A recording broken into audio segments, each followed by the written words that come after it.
Hi, welcome back to the shop at Cuillin Kayaks. I'm Nick Schade, and today is going to be exciting. It's the first day we actually start to see the shape of the boat. I'm going to be putting together the forms. I'll show you the process I use for setting up a set of kayak forms to build a strip-built kayak. For my Strongback, I use a 2" by 4" aluminum extrusion, 1/8" wall. I've rounded over the corners with a router to ease those corners a bit. Aluminum Strongback's nice. It's really straight and true, stiff. It's great, but it's not something everybody's going to have on hand. What you can use instead is just making a box beam out of plywood, 2" by 4", same sort of dimensions, and that will work great. I've built a lot of boats on a plywood box beam. Yeah, I've also built boats on old 2x4s. It's really hard to find a straight 2x4 these days, but if you find one like a laminated engineered material 2x4, that would work great as well. But what I've got here is this aluminum. It's been stored outside, so it's a little dirty. I'm just going to scrub it off, get the spider poop off of it and other stuff, clean it up so my forms will slide easily.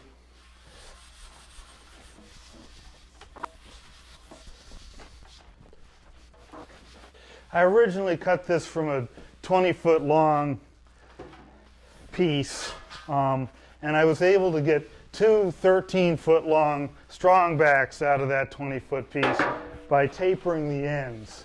So down here at the far end, I have essentially a scarf cut in that.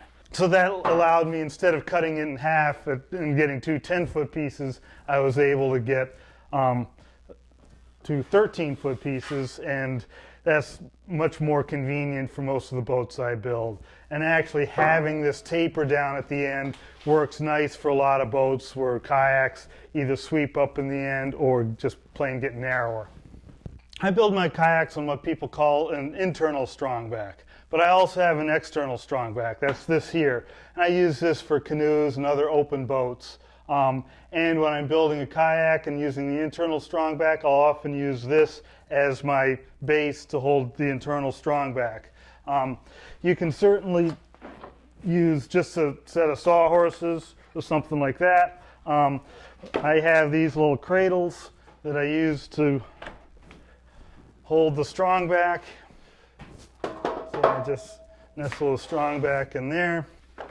And these are the forms for the microBootlegger left over from a previous build. So I've done an inventory on my forms, and it looks like I have everything except for the stern end form. So I'm going to have to make a set of those, and it will probably include a couple of cross-sectional forms on that as well. But it gives me a chance to show you my process for that. So I've reevaluated. Some of these forms are kind of chewed up. I'd had to cut the tops off in the cockpit area to make things fit in a little bit better, just make it easier as I was building in the last boat. I'll probably end up doing that in this boat as well. But just decided, let's just cut some new ones, show you the process on the CNC machine. We'll have a whole new set of forms, and we'll go from there. So here's my CNC system. It is a ShopBot Buddy with a 48" bed. What's different about the Buddy system compared to a lot of other CNC systems is here the table moves and the gantry stays in one place, and then the router moves back and forth, but this table slides in and out. And what that allows me to do is it's a more portable system. So instead of having a large system that's sort of permanently on the floor, this whole system is on wheels. I can roll it around. Again, tight space in the shop that allows me to more efficiently use the space. It's a nice little system, probably not as accurate as a permanently mounted standard table system would be, but for the purposes I put it to, it's plenty accurate enough. So while we're here, let me give you more of a tour of the system. Porter cable router for the spindle. Dust collection, I've got two 2x3s on either side of the gantry with a cable running between them, and then just a couple clips with rope holding the dust collection hose. And so as the router moves side to side, the hose is free to move side to side as well. And the beauty of this is it's attached to the system, so I can roll it around, and if I want to bring it out into the middle of the room, I could. One of the reasons I got this system is because in the long run, I'd like a 4x8 table for cutting plywood. Prototyping kits and so forth would be awesome if I could lay down my plywood, cut the kits myself, to just more efficiently work out prototyping issues. So with this, I can buy a new, what they call, I think, a power stick here, and this is removable from the machine, and I could get a version that's an 8-foot and just swap that in and put an 8-foot table in here. So all I'd be replacing is the power stick and the tabletop. I wouldn't have to buy a whole new machine to do it. It'll be a while before I have the space to do that, but that was just my rationale on getting this particular machine. You know, the portability and the ability to upgrade it with a fairly low cost part to get more capability. So the computer controller I have is an old Dell. I got this probably 10 or more years ago. It's plenty fast enough for running a CNC machine. The bandwidth on this is not all that great. You know, it's compared to modern computer technology, moving a router from place to place is very, very slow. So it doesn't require a high power machine to control this. What I did recently was I used to have a table sitting right here next to the machine. Now I have this stand-up arm, and this is, I can adjust the height of this as necessary and move it around, and this lets me get it up over here right next to the machine where I can see it, and so, you know, I can bring it out, move it around as necessary. So that's a recent upgrade. Works great. Again, the dust collection feeds over here to my hose. I still don't have ductwork throughout the shop for running my dust collection, so I just move the one hose from one place to another as necessary.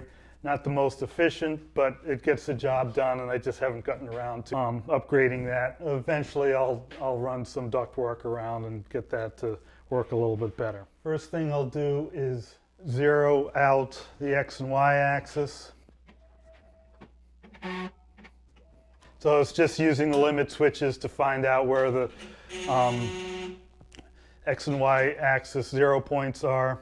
And so now that's found 0, and that's a consistent point for the machine. It can consistently return to that point by just zeroing out on the limit switches. Now I want to zero out the Z, which is I zero to the bottom of the material or the top of the spoil board.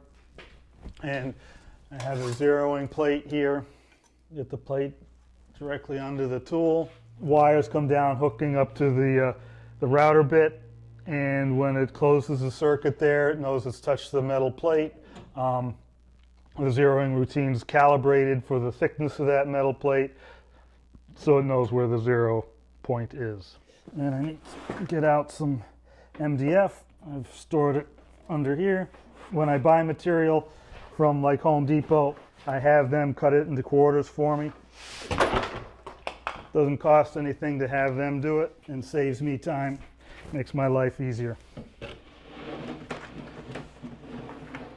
So I've got a little fence here set up, so if I pull the material in tight to that fence, I know it's where its location is, and I'll run a few screws down into the corners just to lock it in place. So I'm going to find the part I want to cut. We'll run a preview on this. All right. So now we'll get ready to cut this. So cut parts. Turn on the dust collection.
So here we have a nice path going along nicely, and then there's a screw.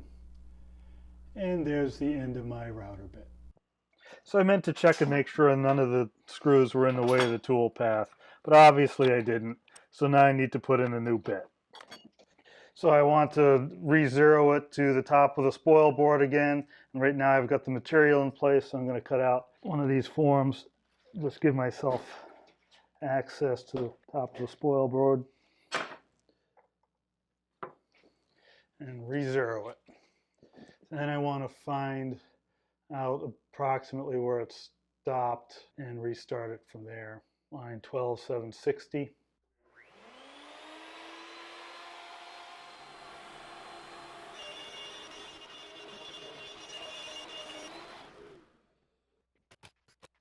That's one piece. Now here's the next piece. All right, and I'll make note that there's something coming all the way into the corner. Here it's good, all the way into the corner up there. If I'm going to put a screw in here, I don't want it right in the corner. I need to step it out a bit. Same over here. So I thought I'd talk about the bits available for my CNC machine. These are all 1/4-inch bits.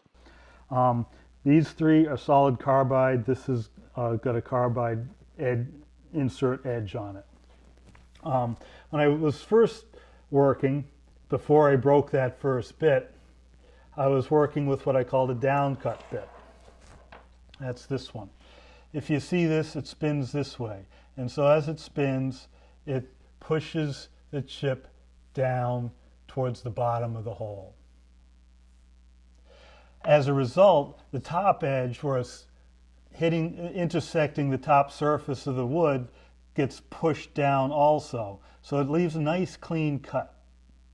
The problem is it's pushing down at the bottom edge, and that, if you go all the way through, it'll tend to tear out the bottom, push it out, and make a sloppy edge on the bottom. So I was trying to keep it from going all the way through, but as a result, I was left with a very thin material at the bottom of my slot that I needed to cut through later to get it out of the piece of MDF. So after I broke that bit, I switched to an upcut bit. And so this, again, spins this way. And so as it spins, it draws the material up, like that. Which you may have noticed I had a very rough cut at the top surface. It's pulling that top surface and pulling it up and making a ragged edge there. Down at the bottom, when I nudged down the tip a little bit so it cut all the way through, it made a nice clean cut down at the bottom, but it was a little bit rough at the top. I ended up switching over to a compression bit, which is this. So again, it spins this way. And so at the top, it's pushing the material down. At the bottom, it's pushing the material up. And so right here in the middle, it's compressing the fibers. And as a result, at the bottom, it's pulling the chip into the material, and the top is pulling the chip into the material, so it makes a nice clean cut top and bottom. Problem is, you look at this grind, it's a complicated shape going on in there. So these are very expensive. And these are quite expensive. This is solid carbide, and so I break one of those when I'm not smart enough to double check my path and put a screw in the way, end up snapping these off. The carbide's really brittle, hits that screw, snaps it right off. The cheaper option would be to go with one of these straight cut bits. So basically the blade's just vertical up and down, and it's a lot cheaper because the carbide is just this little insert on both sides, brazed in place there. These are quite affordable, do a nice cut, and they're actually a little bit more durable because it's regular steel through most of it, and you hit something, it'll chip the blade, but it won't necessarily break the bit completely off. The downside of this bit is here at the tip, there's no blade right at the center. So as I plunge the bit into the material, it has nothing to cut right down the center of the bit. And so it has to burn its way down. It works fine. And I could set up the CNC machine so it ramped in. So it came in at an angle, ramped in, and then moved along. And that way it's never trying to plunge straight down, and the blade is cutting the material out of the way as it proceeds down. I'm using the carbide bits because that blade there comes all the way to the middle, so it's an easier to push into the material. You know, again, I could use a ramping, but I had made this tool paths for cutting these forms a couple years ago before I understood more about the cutting process, and so everything's set up without any ramping, and so I didn't want to have to go and reprogram everything to this straight bit. So I stuck with these and then played around with the up cut, down cut, and compression cut in order to get smooth surfaces. This will end up with a moderately smooth surface. This one happens to be pretty dull, so it probably would end up chewing the thing up a little bit, but it doesn't have a tendency to rip a chip up or push a chip down, so the surfaces would be quite smooth. The downside is there's really no chip ejecting capability to this. The best is obviously going to be an upcut, pulls the chip right out of that slot, dust collector picks it up.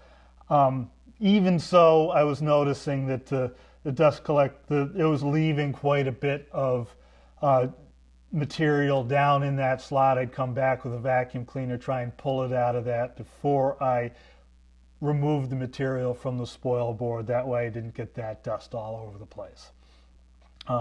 But the down cut tends to just push the chips down in, and as a result it doesn't really eject them, but it does move the chips out of the way of the cut, typically. So those are the kinds of bits available for cutting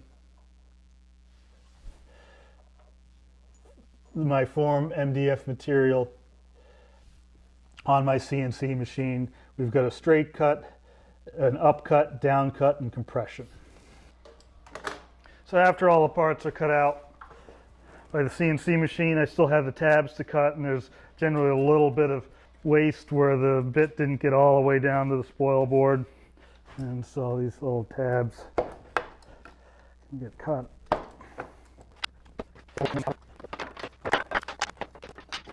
So I did something to these forms I don't normally do, or I don't always do. If you see here, the edge of this is cut in two parts, and so the bottom here is a little bit bigger than the top, and so ends up with a little step right in here. And if you think about a kayak or a canoe or other boats, they taper towards the ends. If you have a strip laying across that, where it touches the form in the middle, towards the middle of the boat, is a little bit wider than where it touches the form towards the end of the boat. And this isn't usually a big deal. Normally I make the reference face the face closest to the closest end of the boat, and so the strip just touches that and you know, as long as this face is right on the reference location, everything's good. The shape of the boat will come out correct. What I've done here is I made the larger face the back, and so this corner here is the corner where the strip will hit at the front of the form, and this corner back here is where it will hit at the back of the form. I really want a bevel there, and the reason I'm doing this is because I'm planning on doing this without staples. I'll end up hot melt gluing the strip to the form. Hot melt glue is not very good. It's kind of cheap. That's kind of the reason we're using it. The bond will break quite easily. Where it does best is if there's a really tight joint between the thing you're gluing and what you're gluing it to. That way, when you press the strip into the hot melt glue, it squeezes the glue really thin, the glue cools off immediately, and the bond is almost instantaneous. If you end up where a situation where it's like this, and there's a gap, and you go to press that glue tight against it, the glue doesn't cure right away. It doesn't cool off. You press it in and then you let go and the glue's still a little bit gummy and it comes right off again. Where if I bevel this to a fairly tight fit, the result will be the glue will harden very quickly and it'll have a good strong bond with surface area all the way across the width of that form, and everything will hold in place better. But again, this MDF is sort of cheap stuff and the hot melt glue is kind of cheap stuff. So between the two, it'll break out when it comes time to get the strips off the form. So what my process is going to be is I don't want to disturb either the back face or the front face. But I do want to get a bit of a bevel in between the two. So I'm going to take and flip this table down a little bit, basically enough so it's out of the way. And then I'm just going to quickly touch these forms onto that just to try and even out that step, make it a little bit more of a smooth bevel. So ideally I end up cutting half of that step because this step is half the thickness of the form. So a straight bevel between there should eliminate half of it. I've ended up cutting into this edge a little bit, but that's just gonna make a little bit tighter joint when I go to lay that strip on there.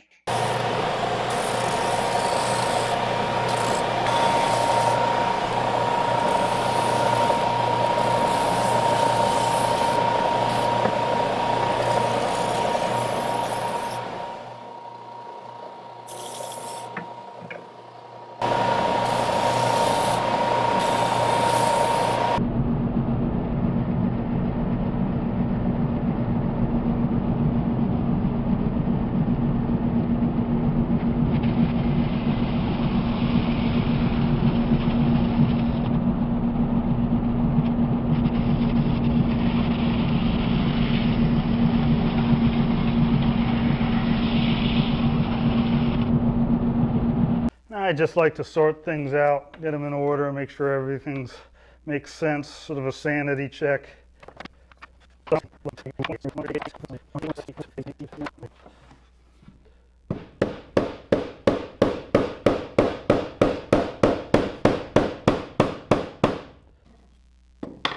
So yesterday I finished up by hammering on some of these forms. They shouldn't have to be hammered in. It should slide in pretty easily.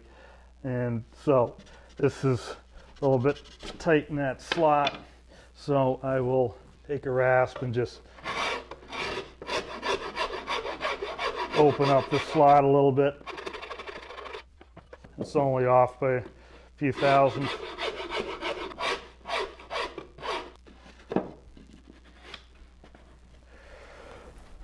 All right, so that's an end form. There's the other end form.